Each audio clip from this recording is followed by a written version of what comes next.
Hey everyone, it's Nicole Hoagland here, the outreach coordinator with the Songs of Love Foundation. And today with me, I have Lisa, who is Joshua's aunt. And Joshua was one of the first Songs of Love recipients back in 1997. But we are very happy that that was able to reconnect us and kind of digitize his song for him. So, Lisa, why don't you talk a little bit about how you first heard about Songs of Love back all the way back in 1997?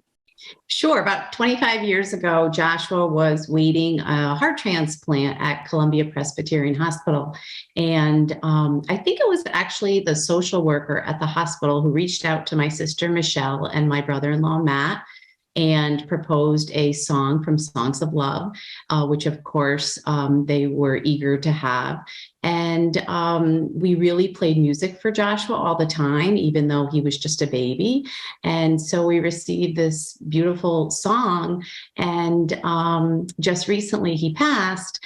And, we have the tune in our mind when we've had it for all of these years, and we couldn't find the actual copy of it. And so we reached out to Songs of Love, and so grateful and so amazed that they were able to find the copy and send it to us digitally before his memorial. But I can tell you, we sang it endlessly and played it endlessly for him as a baby. And so it really meant a lot. Well, again, we were so sorry to hear about Joshua's passing. And the fact that we were able to digitize it, because I believe back in 1997, it was sent on a cassette tape at that point. It was. In fact, I believe I might still have it somewhere, but in the moment, I just couldn't find it. And we were having this memorial. And when I received it, I was just blown away. I was just amazed that you were so generous in sending it to us. And of course, my sister was too. And as soon as we shared it with the family, it all came right back. The words, the lyrics, the tune. It was wonderful. Is there a favorite part or a favorite memory that you have of Joshua with his song? Since he's had it since 1997, I can only imagine the amount that it's been sung since then. So is there a favorite part that he had or that the family had? Well, yes, it's interesting as I listen to it again now. There are specific things. It is the personalization and the details that are in the song.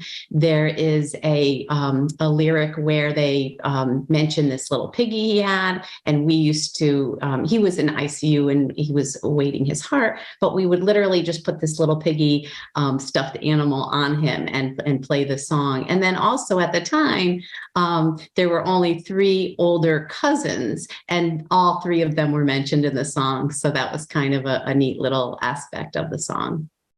That's great. I know that the one thing we always hear from parents is the fact that those little details make it into the song, and those details are a big part of what makes that song of love super special. And it helps the child also remember it day in and day out. What impact would you say, if any, did the Song of Love have on Joshua and the family? It's funny. I have thought about that recently, and just the mere fact that I could recall the tune in my head after all of these years shows that there's an impact. And I think for us, I'm sure it has had an impact on Joshua, but even just as much on the family, because it was something that kind of kept us hopeful. So.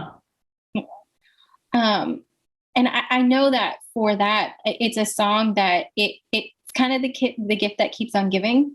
It's something that you get once, but you can listen to it over and over and over again. And regardless of how much time has passed, it just brings back good memories and happy memories, hopefully, Yeah. a time that may not necessarily have been happy for that child. Well, I think music is therapeutical. It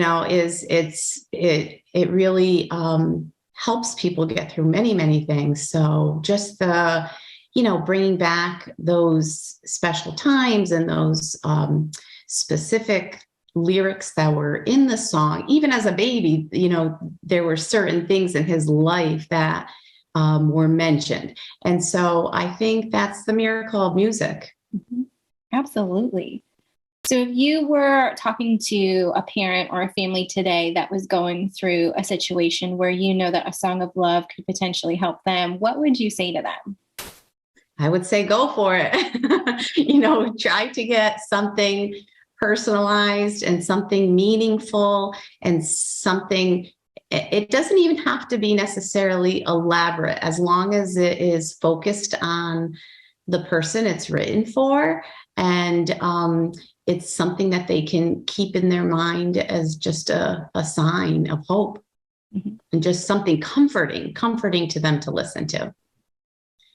Well, Lisa, thank you so much for sharing your Songs of Love experience with us. And again, we are so sorry to hear that Joshua did pass away, but we are so humbled that you would come to us and want a digital copy of his song, and then we were able to provide that for you.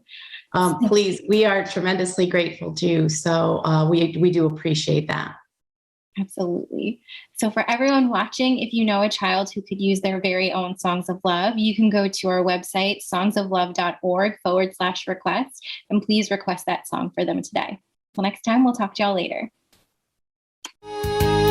Joshua Herm's son is a wonderful